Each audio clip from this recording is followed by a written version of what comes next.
नमस्कार दोस्तों। आज मेरे बच्चे ने एक सवाल पूछा, काफ़ी घबराया हुआ था, इमोशनली डरा हुआ था। डेथ के बारे में पूछा, पापा अगर मैं मर गया तो आपकी क्या हाल होगी। मैंने उससे पूछा, बेटा अगर मैं मर गया तो तुम्हारा क्या हाल होगा। तो बहुत सीरियस हो गया, रोने लगा, वो डर गया था। हमारे जान पहचान में अभी किसी की डेथ हुई है तो उनको घर वालों को रोते हुए देख करके ये भी डर गया। मैंने जो उससे बातें की तो वो तो श्रीश के लेवल पे थी, लेकिन जो बातें मैं आपसे कर रहा हूँ वो थोड़ी गहरी हैं। श्रीश हैं, वैभव हैं, गौरी हैं, श्रद्धा हैं, ये लोग इन बातों को हो सकता है अभी उस तरह से रिसीव ना कर पाए, लेकिन मैं चाहूँगा कभी ना कभी करें। इमोशनल पेन ओवरकम करना केवल इसलिए ज़रूरी नहीं है क्योंकि वो पेनफुल है, वो इसलिए ज़रूरी है क्योंकि एक नई यात्रा चालू होती है। एक ऐसी यात्रा जो हमेशा हमेशा के लिए हमको सभी तरह की पेन्स और सफरिंग से फ्री कर सकती है। और ये केवल पेन से ही हो सकता है, तकलीफ़ से, बहुत गहरी तकलीफ़ से। तो क्या होता है जब कोई अपना मर जाता है, हमें छोड़ के चला जाता है, क्या होता है? सबसे पहला रिएक्शन होता है पैरालिसिस। दिमाग सुन्न हो जाता है, कुछ करने का मन नहीं करता, कहीं हिलने का मन नहीं करता, कुछ खाने का मन नहीं करता। मन करता है मैं खुद घुल जाऊं उसमें, मैं भी मर जाऊं। इसको पैरालिसिस बोलते हैं।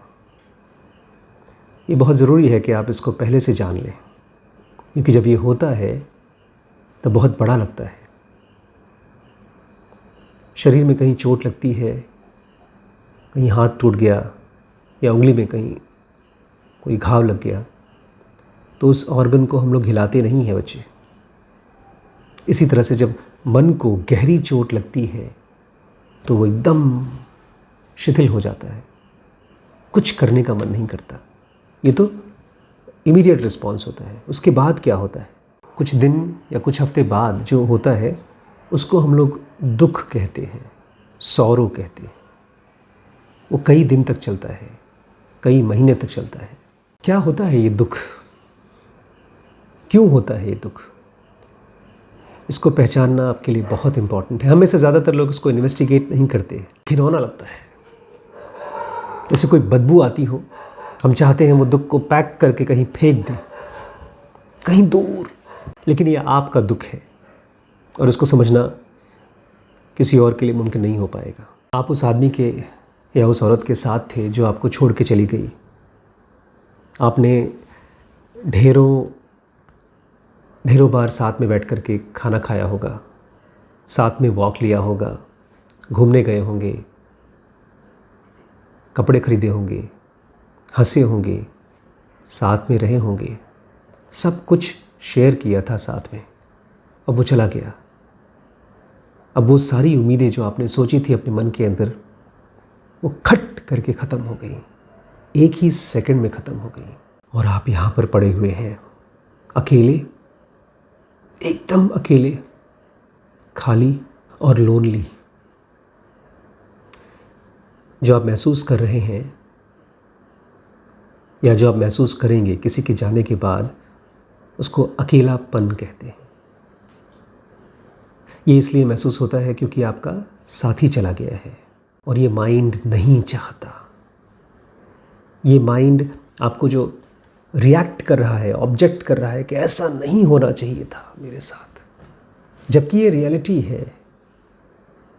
पेड़ों से पत्ते नीचे गिरते हैं, फल गिरते हैं, उस फल में से बीज निकलते हैं, ज़मीन में जाता है और नया पेड़ बनता है। ये नियम है दुनिया का। ये डेथ भी एक नेचुरल प्रोसेस है, लेकिन इस माइंड के लिए ये सब लॉजिक काम नहीं करता, क्योंकि वो तो बेचारा अकेला, निहत्था, दुखी और परेशान है। उस माइंड का तो सपोर्ट छीन लिया गया। बिना सपोर्ट के वो रहेगा कैसे? लेकिन आप कोई आम इंसान नहीं है। आप आप एक ऐसी बीइंग है जिसके बॉडी में एक एंटिटी है, वो एंटिटी जो मरती नहीं है। अगर ये बात केवल कहानी होती, झूठी होती, तो शायद आप दुखी भी नहीं होते। अगर ये कहानी झूठी होती तो शायद आपने अपने आप को अब तक ख़त्म कर लिया होता। हम किसी को बहुत प्यार करते हैं, जब वो चला जाता है और हम बहुत बहुत दुखी और अकेले होते हैं तो हम भी अपने आप को ख़त्म कर देना चाहते हैं, लेकिन कर नहीं पाते। इसके पीछे केवल डर कारण नहीं है, इसके पीछे की वजह है कि इस बॉडी और इस माइंड का मालिक ये बॉडी और माइंड नहीं है, कुछ और है। अब आप एक ऐसे मोड़ पे फंस गए हैं जहाँ पर आपका बॉडी और माइंड तो जाना चाहता है अपने बिलवेड के साथ, जिसको आप बहुत प्यार करते थे, जो छोड़ के चला गया। लेकिन पीछे कोई ऐसी एंटिटी है जो अभी तक गिव अप नहीं कर रही है।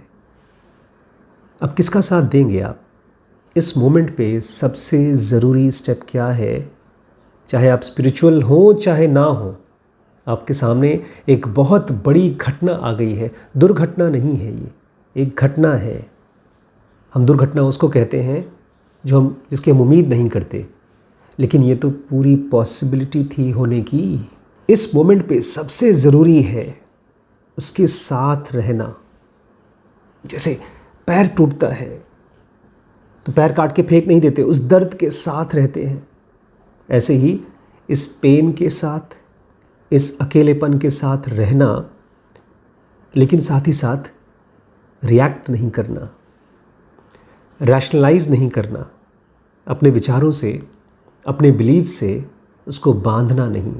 ये बहुत बहुत बहुत गहरा पेन है। ये आपको कहीं ले जाने आया है। अगर आप इस पेन के साथ रह सकें, सचमुच में रह सकें, भागे ना, नशे में न डालें अपने आप को, इस पेन से भागे ना, तो आप देखेंगे ये पेन ख़त्म हो जाता है। ये दुख पूरी तरह से हमेशा हमेशा के लिए एंड हो जाता है। और तरह उसके बाद आप देखेंगे कुछ बचाने के लिए है ही नहीं, किसी चीज़ से भागने के लिए कुछ है ही नहीं, क्योंकि आपका माइंड सचमुच में एम्प्टी है, खाली है। एक एम्प्टीनेस जो आपको महसूस होती है वो तो आपके प्रियतम के जाने की वजह से होती है, लेकिन जब आप उस एम्प्टीनेस से भागते नहीं हैं तो एक गुफा की तरह काम करती है। उसके अंत में आप अपने अंदर के, अपने ट्रूथ के एम्प्टीनेस को एक्सपीरियंस करते हैं।